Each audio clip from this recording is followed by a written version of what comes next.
quoting fellow 2020 Democratic hopeful saying his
team was pointing to the false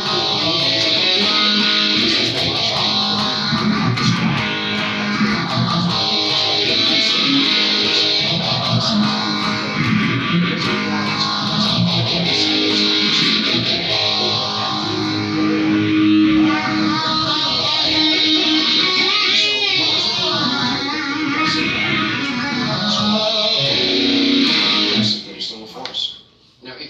pollsters and you talk to strategists, they will tell you that, the support for Bernie Sanders and Elizabeth Warren is somewhat unique. But you're absolutely right. At some point, you have two candidates who are running on very similar issues, but with different personalities. And right now, they're sort of crowding each other out. If one of them were to drop out, I think that this would be a very different race, and Joe Biden perhaps would not be the front runner. But right now, if you're a Democrat, you're at wit's end, because you perhaps go look at the polling at Real Clear Politics, the average, and you see that the top three, Joe Biden, Bernie Sanders, and Elizabeth Warren, when they're one-on-one with Trump in that early polling, a lot of things can change.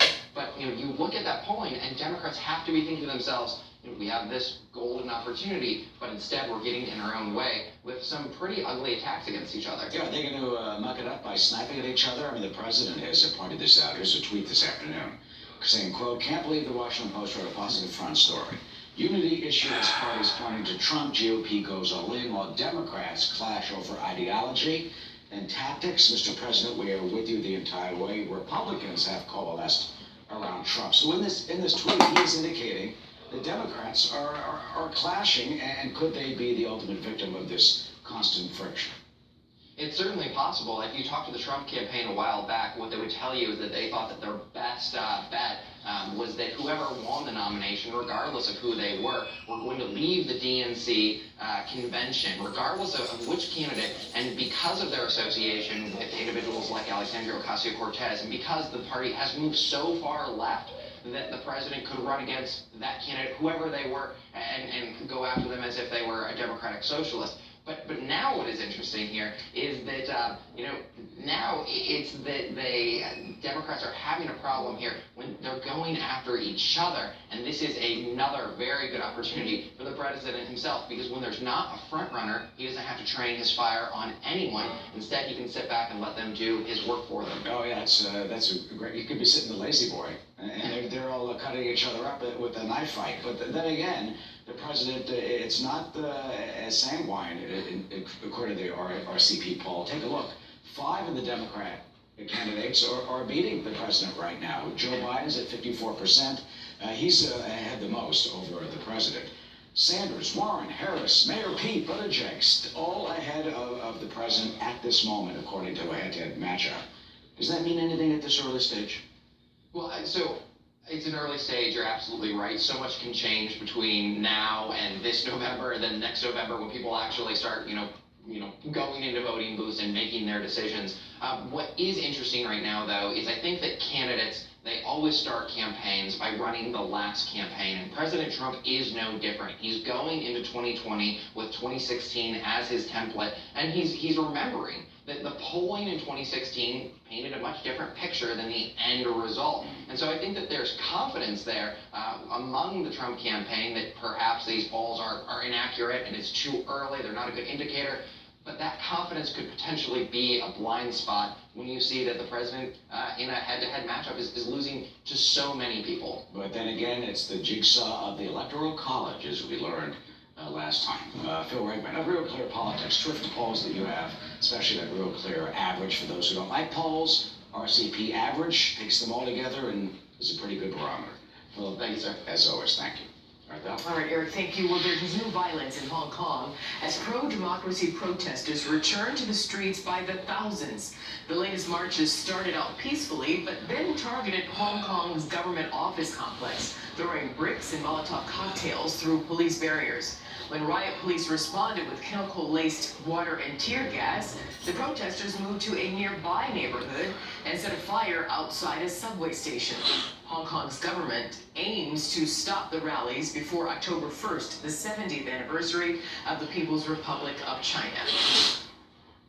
President Trump's new asylum rules pass a major hurdle. Our panel reacts to the Supreme Court's ruling and whether this is a sign that the courts are willing to give the president even more authority over the country's immigration system. Too many people in pain settle for a restless night's sleep. There's a better choice. Aleve PM, the only one to combine a safe sleep aid and the 12-hour pain-relieving strength of Aleve that dares to last into the morning, so you feel refreshed. Aleve PM, there's a better choice. At Booking.com, Booking have literally hundreds of daily deals. So, any plans for this weekend? You bet Booking has plans this weekend. With daily deals of 30 to 50% off, you can be a book at Booking.com. Why not? Maria Ramirez? Hi. Maria Ramirez.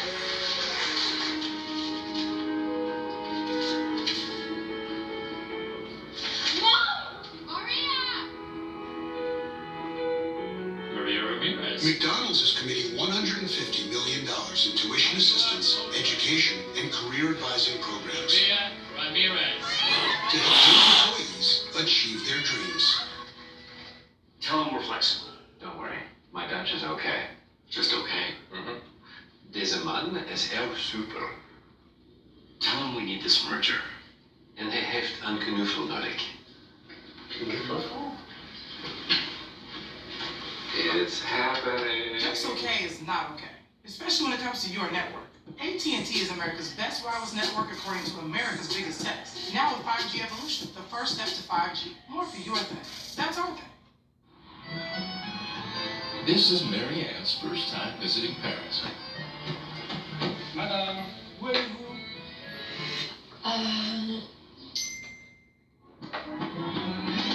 Before Maria packed her bags, before she attempted her first sentence in French, before she completed her first 15-minute lesson, she downloaded Babbel. Babbel helped unlock her lifelong dream of learning French. She started speaking in just 3 weeks. So when it came time to tell the cab driver to take her to the Hotel Pierre, J'aimerais aller à l'hôtel Pierre. Oh, c'est très bien. J'espère votre voyage s'est bien passé. 150 language experts and educators designed Babbel to be the most efficient and effective way to learn a new language. Babbel focuses on natural conversation. You'll remember what you learn, and you can speak and pronounce with confidence. Start speaking a new language in 3 weeks. Try it for free at babbel.com.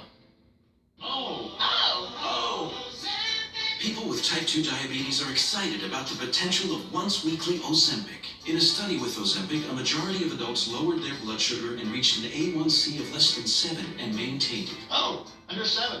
And you may lose weight. In the same 1-year study, adults lost on average up to 12 pounds. Oh, up to 12 pounds. A 2-year study showed that Ozempic does not increase the risk of major cardiovascular events like heart attack, stroke, or death. Oh, no increased risk. Ozempic should not be the first medicine for treating diabetes or for people with type 1 diabetes or diabetic ketoacidosis. Do not share needles or pens. Don't reuse needles. Do not take Ozempic if you have a personal or family history of medullary thyroid cancer, multiple endocrine neoplasia syndrome type 2, or if you are allergic to Ozempic. Stop taking Ozempic and get medical help right away if you get a lump or swelling in your neck, severe stomach pain, itching, rash, or trouble breathing. Serious side effects may happen, including pancreatitis. Tell your doctor if you have diabetic retinopathy or vision changes. Taking Ozempic with a sulfonylurea or insulin may increase the risk for low blood sugar. Common side effects are nausea, vomiting, diarrhea, stomach pain, and constipation. Some side effects can lead to dehydration, which may worsen kidney problems. I discovered the potential with Ozempic. If eligible, you may pay as little as $25 per prescription. Ask your healthcare provider today about once-weekly Ozempic. Now, there has been a little bit of a cooling off, but the trade war with China continues. Many farmers uncertain over the next dollar. They're hoping for a new trade deal to put an end to their financial bleeding. D. Hicks reports from Nebraska.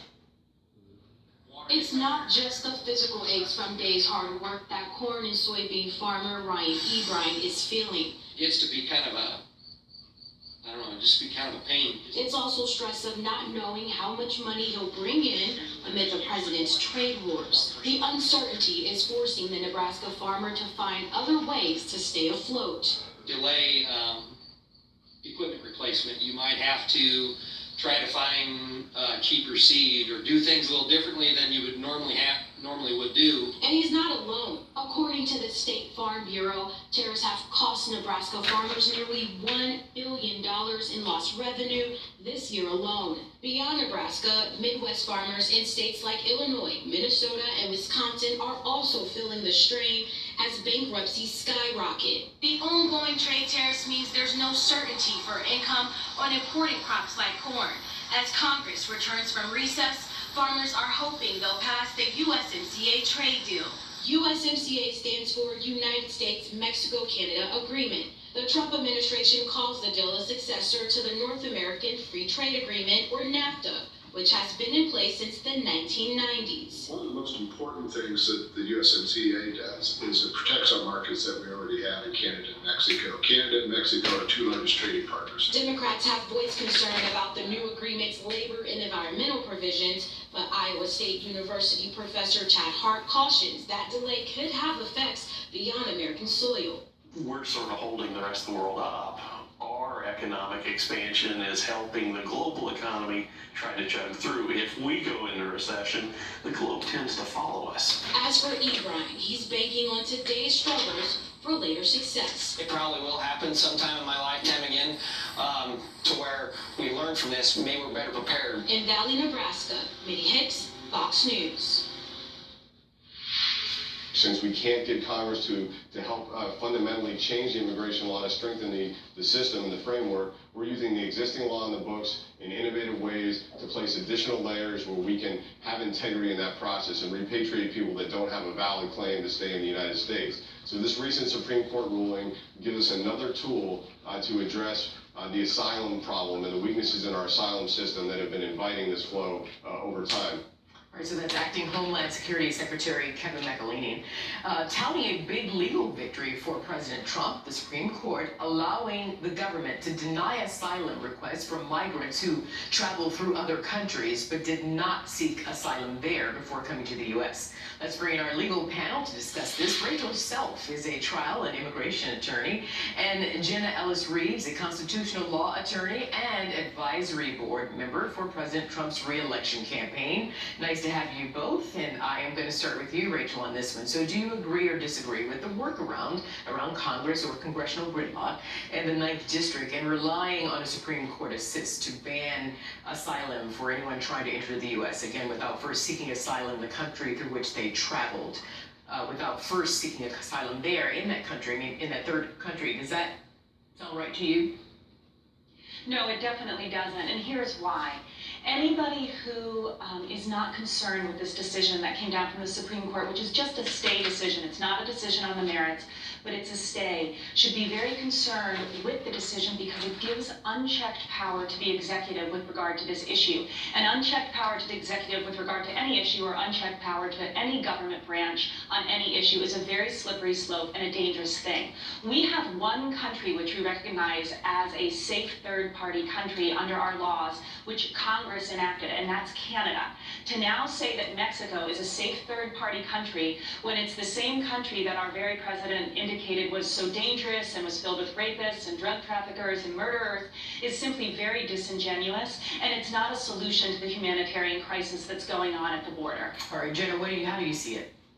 Well, Rachel's right that this is not a decision on the merits, and so it's a great day when I can agree with Justice Kagan that she's staying within the constitutional margins here, and she's exactly correct to overturn what was really a judicial overreach that was a nationwide injunction. So, but I do believe that the Trump administration will prevail on the merits, and here's why. Asylum, let's remember, is not ever intended to actually be immigration. The purpose for asylum is to make sure that anyone who is coming from severe persecution that qualifies to leave their country and seek a safe haven will be repatriated eventually. And so the logic follows that if they are traveling through a third country where they can seek that safe haven, they can seek refuge there, why can they intend to come to the United States? We have so many instances that are already on the record of bogus asylum claims, and for people who intend to come here for the purpose of immigration when they are flouting and they're circumventing asylum laws. So this isn't an overreach, and this isn't unchecked power. So you feel that it kind of slows down anybody who's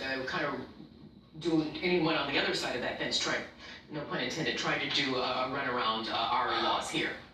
Absolutely, and I wrote a piece just a couple months ago for the Washington Examiner talking about how the asylum process in the United States has been abused. We are a nation that absolutely believes in legal immigration, but we don't want to have anyone from another country come in illegally, and we also don't want them to override the laws that are on the books or seek those types of loopholes. And so for the Trump administration to simply enforce constitutionally, absolutely it is. And so there are still asylum claims that can be, that absolutely can have claimants that are for the proper and intended purpose. This is going to close a loophole by not allowing people to target the United States when they can seek safe haven in a third country. But the issue is the only person empowered to determine who is that safe third country is Congress. It's not the executive. And so right now, over many, many decades that we've had asylum law in this country, we've determined there is one safe country that could be a safe third-party country, and that is Canada. And until Congress creates other safe third-party countries, we can't just willy-nilly determine that Mexico and Guatemala are now safe third-party countries when they're not. And so this is something that needs to be thoroughly evaluated. And the bottom line is this: asylum is legal in this country. It is the laws on our books. So to suggest that it is illegal to come here seeking asylum when you're fleeing persecution is simply not true, and it's simply not what our law is. Let me clarify. That's not what I said, Rachel. What I said was that there are people who will come and seek asylum wrongfully and illegally. Of course, for the people that do seek asylum under the law and they are granted asylum when their claims check out, of course we have asylum on the books, and it's for that reason. Except for now we don't, because now with this Supreme Court stay, a lot of people aren't allowed to seek asylum anymore. Wait a minute, finish your thought, Jenna, and then Rachel, I'll let you jump in.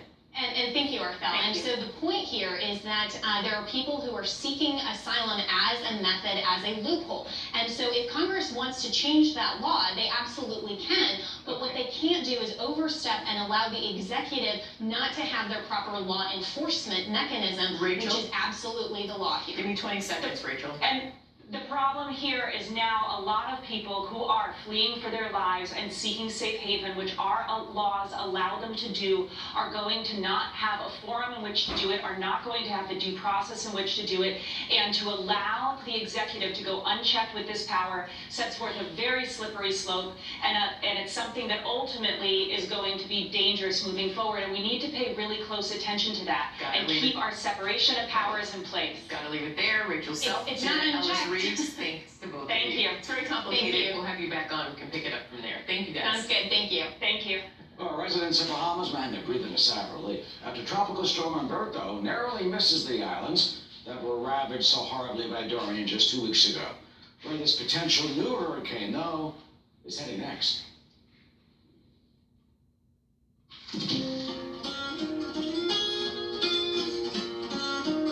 The amount of student loan debt I have, I'm embarrassed to even say. I felt like I was gonna spend my whole adult life paying this off. Thanks to SoFi, I can see the light at the end of the tunnel. As of 12 p.m. today, I am debt-free. Not owing anyone anything is the best feeling in the world. I cannot stop smiling about it. Imagine traveling hassle-free with your golf clubs. Now you can with ShipSticks.com. No more lugging your clubs through the airport or risk having your clubs lost or damaged by the airlines. Sending your own clubs ahead with ShipSticks.com makes it fast and easy to get to your golf destination. With just a few clicks or a phone call, we'll pick up and deliver your clubs on time, guaranteed, for as low as $39.99. ShipSticks.com saves you time and money. Make it simple. Make it ShipSticks.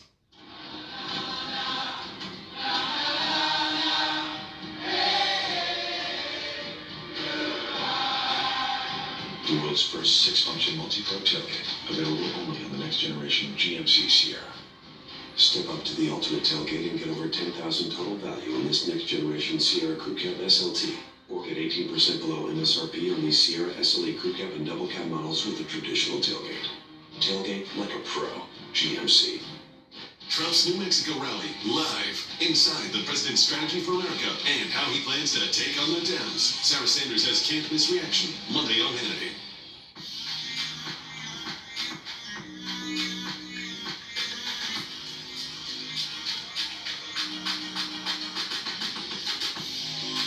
Take flight at Wing House. Good food, beautifully served. You need to prepare for this storm now. Long lines for gas, long lines for water, not where you plan to be right after. You ready? PGT Innovations builds America's best-selling impact-resistant windows and doors. Best bet now to be your shelter from a friend's house. They protect against outside noise and strong winds, as well as flying debris, making hurricane preparation effortless. Count on PGT Innovations family of brands to protect your family. Visit pgtinnovations.com. No matter how far around the world my work has taken me, I always come back home. Here's a passionate and diverse history. Solis Health Plans is a truly local Medicare Advantage plan committed to help you make the right healthcare choices. They express the same values that I do: compassion, respect, and a responsibility to our community. I believe we need to take care of the generation that took care of us. Solis, a new dawn in healthcare. So I'll call the neighbor's friend today about the AC. Too late. I already called ABC. That's why I love you. So it's done. Consider it done with ABC Plumbing, Air, and Heat. Turn to the local AC experts you can trust. Right now, get a complete AC system check for just $29. Oh, I forgot to call somebody about that garbage disposal. I already called ABC. Oh, great. So it's done. ABC Plumbing, Air, and Heat. Consider it done.